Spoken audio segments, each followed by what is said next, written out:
दर्शन थांबवलेलं आहे. दर्शन घेऊन सर दर्शन घेऊन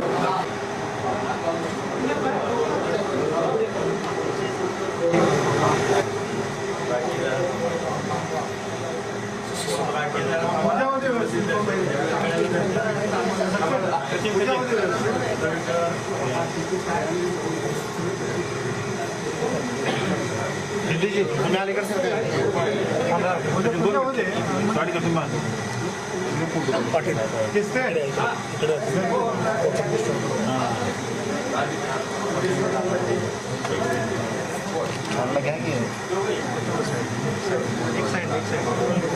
सर एक 2 मिनटं कळलं सर. हो हो इकडे सर दर्शन होऊ दे सर.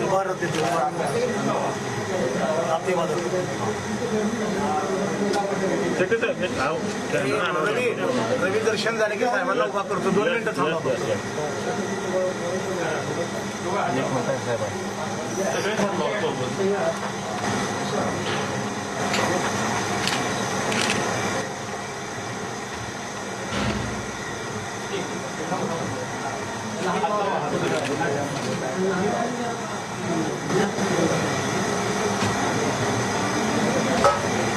रवी झालं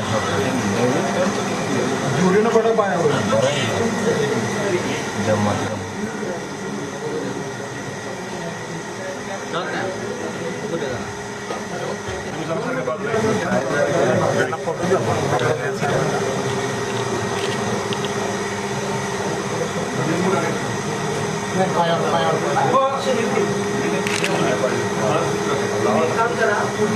हात करा इकडचं.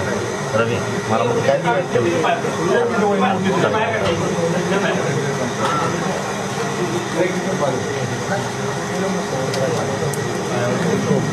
वा बोलेकर थोडंसं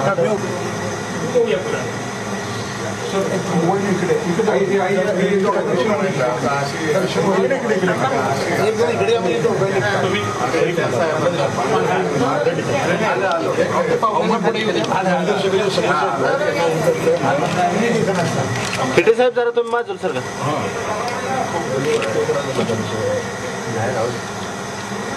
खाली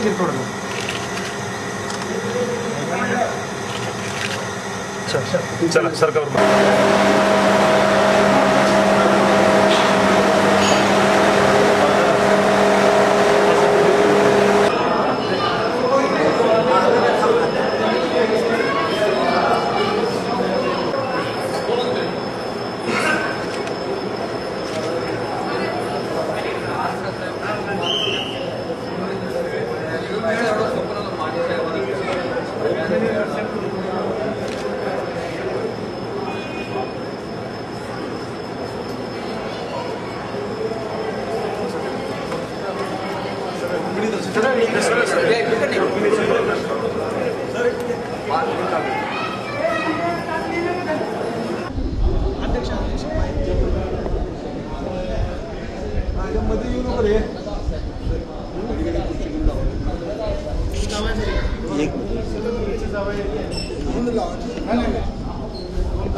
एक मिनट सर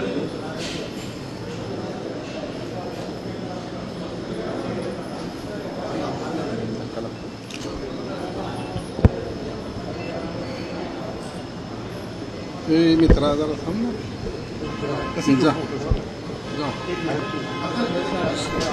सगळं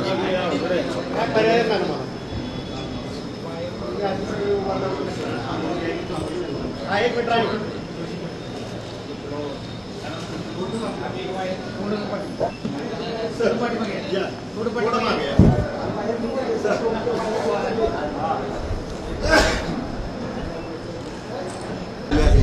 यावेळेला पहिल्यांदाच अच्छा, निवडणूक आयोगाचे आणि भाजपचे वारंवार खटके उडायला लागलेले आहेत. वाराणसीमध्ये वारंवार ते चित्र दिसायला लागले.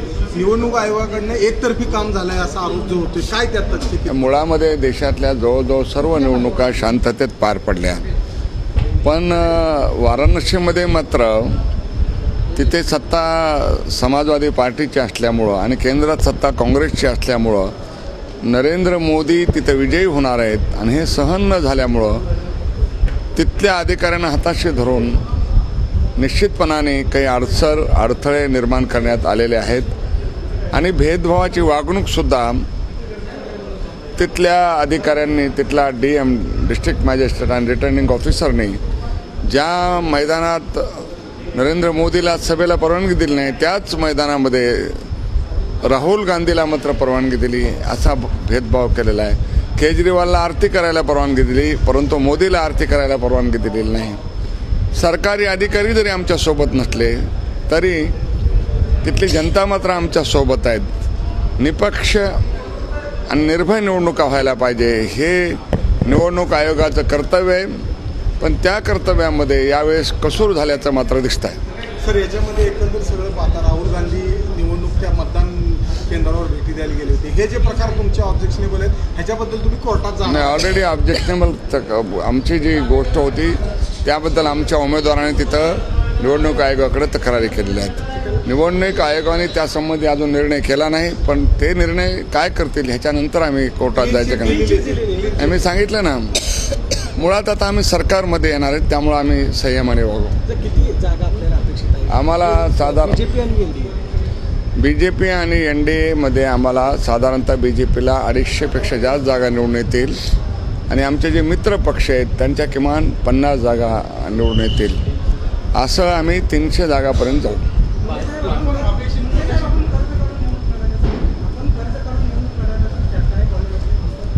कुठलं कर्ज काढले म्हणा, मला माहिती नाही. ह्याच्यामध्ये आता एक मिनिट. नाही, त्यांचा प्रश्न मला माहिती नाही मी कर्ज काढल्याची. सर, ही जी आपण मित्र पक्षांच्या बद्दल बोललाय, जर जागाच्या संख्या कमी पडल्या तर आपल्या पक्षाच्या इतर नेत्यांनी सांगितले कोणाशी आमचं भेदभाव असणार नाही, कोणाशी ऍडजस्ट करणार आहे, तर काय याच्यामध्ये शरद? मुळामध्ये नरेंद्र मोदीला आणि NDAला बहुमत मिळणार आहे, त्यामुळे कुणाचीही मदत घेण्याची वेळ आमच्यावर येणारच नाही. कारण देशातल्या जनतेला एक सशक्त आणि एक मजबूत सरकार हवं आहे. कारण राजीव गांधीच्या मृत्यूनंतर या देशाने कुठलंही सरकार बहुमताचं नव्हतं, त्यामुळे लोकांच्या मनात परिवर्तन आलेलं आहे. देशात बदलाची भावना आहे आणि असं करताना क्लिअर मॅन्डेट, भाजपला स्पष्ट बहुमत, NDAला स्पष्ट बहुमत लोक देतील असा आमचा विश्वास आहे. त्यामुळं कुणाशी तडजोड करण्याची वेळ आमच्यावर येणार नाही. अटलजींच्या काळात जे आपले सहकारी होते त्यात ममता बॅनर्जी सारख्यांनी पूर्णपणे इतकी टोकाची विरोधी भूमिका घेतली.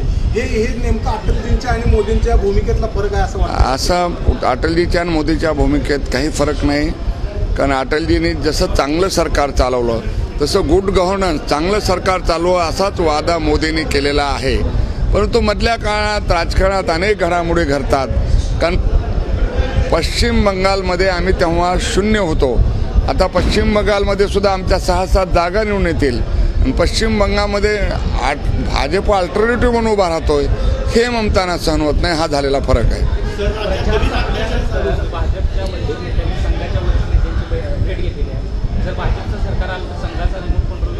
मुळामध्ये भाजपच्या आणि संघाचे संबंध अनेक म्हणजे जन्मापासूनच आहेत आणि भाजपने ते संबंध कधी लपवून ठेवलेले नाही आहेत आणि त्यामुळं वडिलकीचा आशीर्वाद घेण्यासाठी भाजपचे सगळे अधिकारी संघाला भेटले होते. पण संघाचा रिमोट कंट्रोल भाजपवर असणार नाही. भाजप स्वतःचे निर्णय घेईल. दलितांच्या वरील अत्याचाराच्या संबंधी महाराष्ट्रात दलितावर आणि महिलावरील अत्याचारांची संख्या वाढलेली. गेल्या 1 वर्षात 1643 केसेस दलित आणि आदिवासी अत्याचाराच्या झालेल्या आहेत. पण गेल्या 15 दिवसामध्ये महाराष्ट्रात 4 ठिकाणी दलित आणि आदिवासी हत्या झालेल्या आहेत. एक म्हणजे कन्नड इथे औरंगाबाद जिल्ह्यात दलिताची हत्या झालेली आहे. जालना जिल्ह्यात दलिताची हत्या झालेली, नगरच्या खर्डा येथे दलिताची हत्या झालेली आणि बीड जिल्ह्यात आष्टी येथे आदिवासी भिल्लाची हत्या झालेली. आणि ह्या सगळ्या हत्या सत्ताधारी पक्षाच्या लोकांकडूनच झालेल्या आहेत. आणि म्हणून माझं महाराष्ट्राच्या पोलिसावर, महाराष्ट्राच्या गृहमंत्र्यावर विश्वास उरलेला नाही. म्हणून ह्या चारही केसेसचा तपास CBIकडे द्यावा. जसं खैरलांजीचा तपास CBIकडे दिला होता, तसं चारही या केसेसचा तपास, ह्या केसेस महत्त्वाच्या आहेत. पण गेल्या महिन्याभरात आणखी अनेक केसेस घडलेल्या आहेत. पण ह्या चारहीचा तपास CBIकडे द्यावा अशी माझी मागणी आहे. एका बाजूला दलित वाद नाहीये का वरच्या नाही, पण आम्ही काही दलित आणि दलित तर असा वाद रंगवत नाही. परंतु यांच्या सरकारच्या काळात दलितावर अत्याचार होत आहेत हे आम्ही म्हणतोय. सर, एकंदर आपण आता जे ह्याला बाहेर पडलेलं आहे पर्यटन, सगळ्या देवदेव दर्शन, काय भूमिका काय नेमकी? नाही, पण निवडणुका का आगामी सरकार याच्याबद्दल काय नाही, मुळामध्ये माझं घराणं वारकरी आहे. मी 7 वर्षे स्वतःच रेग्युलर वाऱ्या केलेल्या आहेत. त्यामुळं पांडुरंगाचं दर्शन घ्यावा वेळ मिळाला, कारण निवडणूक आणि निवडणूक निकाल ह्याच्यात खूप अंतर होतं. तर पांडुरंगानं मी एवढंच साकडं घातलेलं आहे की गेली 3 वर्षे महाराष्ट्रात सतत दुष्काळ होता. आत्ता पर्यावरण आणि तज्ज्ञ, हवामान खातं आणि अनेक लोक या विषयातले असं सांगतायत की यावर्षी पाऊसच पडणार नाही, आणि पडला तर तो सप्टेंबर, ऑक्टोबर, नोव्हेंबरमध्ये पडेल. म्हणून मी विठ्ठला साकडं घालतोय की वेळेवर पाऊस पडू दे आणि महाराष्ट्रावर 3 वर्ष दुष्काळ आहे अशी छाया महाराष्ट्रावर येऊ देऊ नको, एवढंच मी मागितलं. पांडुरंगाच्या आषाढी एकादशी याचा विचार करूया आपला. नाही, मी सांगितलं की नाही, मला कळतं ते तुम्हाला काय म्हणायचं ते.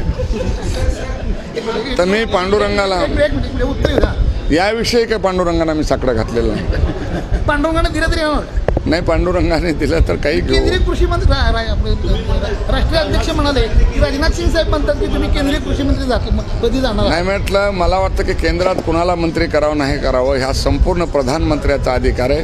त्यावर मी काही भाष्य करू इच्छित नाही. तुमचं आवड जास्त आहे ना? नाही, माझी आवड केंद्रात आहे आणि राज्यात आहे.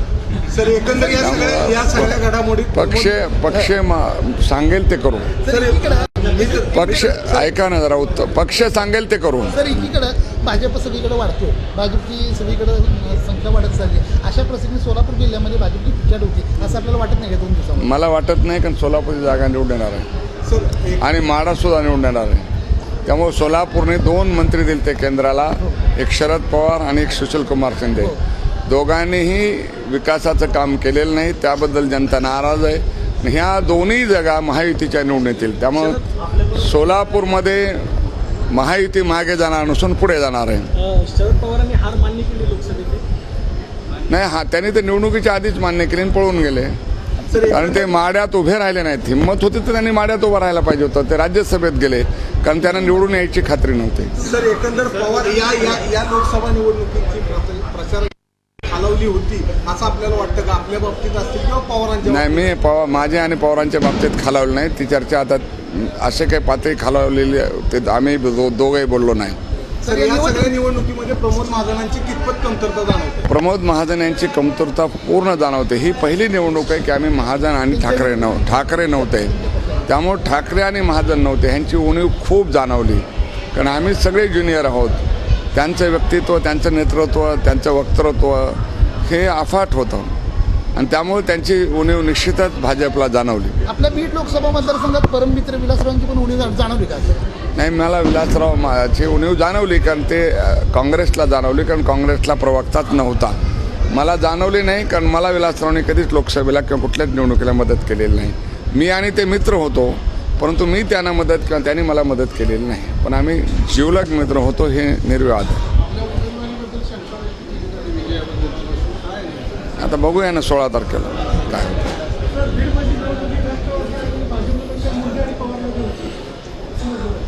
नाही, निवडणूक भाजप आणि राष्ट्रवादीमध्ये होती आणि मुंडे पवारामध्ये सुद्धा होती.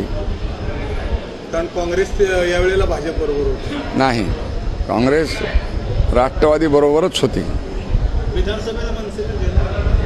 नाही, पण आता आम्ही 6 जण घटक पक्ष महायुतीमध्ये आहात, तेच आम्ही निवडणूक लढवणार आहोत. अजून 7व्याला घ्यायचं का नाही असा विचार आम्ही अजून केलेला नाही. छत्रपती संभाजी महाराजांनी काल सांगितलं की पवारांना आम्ही 2 महिन्याची मुदत दिली आहे मराठा आरक्षणासंदर्भात. यावेळेला सुद्धा मुंडेंनी माझ्याशी खूप वेळा संपर्क साधण्याचा प्रयत्न केला, पण मी त्यांना 2 महिने मुदत दिली होती, त्यामुळे मी सध्या शांत आहे. अशी परिस्थिती होती, आपण त्यांच्याशी संपर्कात होतो. त्यांनी फार काळ शांत राहू नये. मराठा आरक्षणाच्या बरोबर त्यांच्याशी मी संपर्कात होतो, ते माझ्याशी संपर्कात होते, कारण त्यांचा असा समज झाला होता की माझ्या विरोधामुळे आरक्षण मिळत नाही. तर मी आरक्षणाला पाठिंबा घोषित केला. त्याला म्हणलं चला आपण सरकारकडे जाऊ, मी तुमच्याबरोबर येतो आणि मी सांगतो की मी अडवत नाही. पण तरीसुद्धा त्यांना 2 महिने वेळ दिलेला आहे. मला वाटतं 1.5 महिना संपला आहे. बघूया 15 दिवसात काय होतं आहे ते. आमचं सरकारला मराठा समाजाला आम्ही आरक्षण देणार आहोत. नक्षलवादी हल्ला झाला तिथे शहीद जवानाला अंत्यविधीला आर राबायला उपमुख्यमंत्री आणि मुख्यमंत्री पर्यटन दौऱ्यावर तिथे कोणच गेलं नाही राज्यात. नाही, पण नक्षलवाद हा एक मोठी समस्या आहे. त्याला सगळ्या देशांनी, सगळ्या पक्षांनी आणि सगळ्या समाजाने मिळून त्याच्याविरुद्ध लढायला पाहिजे. त्याच्यावर मी राजकीय भाष्य करू इच्छित नाही, कारण देशातल्या 300 जिल्ह्यामध्ये नक्षलवाद, आतंकवाद आणि नक्षलवाद हे देशाचे मोठे चॅलेंजेस आहेत आणि हे चॅलेंजेस सगळ्यांनी मिळून मीट आऊट केले पाहिजे. म्हणून मी सांगितलं की तिथे काही साधारण परिस्थिती नाही आहे. नक्षलवाद हा एक मोठी समस्या आहे. मी गृहमंत्री होतो, त्यामुळे एखाद्या ठिकाणी गेले वा न गेले म्हणून मी काही त्याच्याबद्दल भाष्य करू इच्छित नाही. परंतु नक्षलवाद ह्या सगळ्यांनी मोडून काढला पाहिजे. सर, राष्ट्रवादी भाजप किंवा इंडियन जर पूर्ण बहुमत नाही मिळालं तर पवार 3री आघाडी आणि काँग्रेस. अरे, पांडुरंगाच्या मंदिरात असं वाईट कशाला बोलता मिळणार.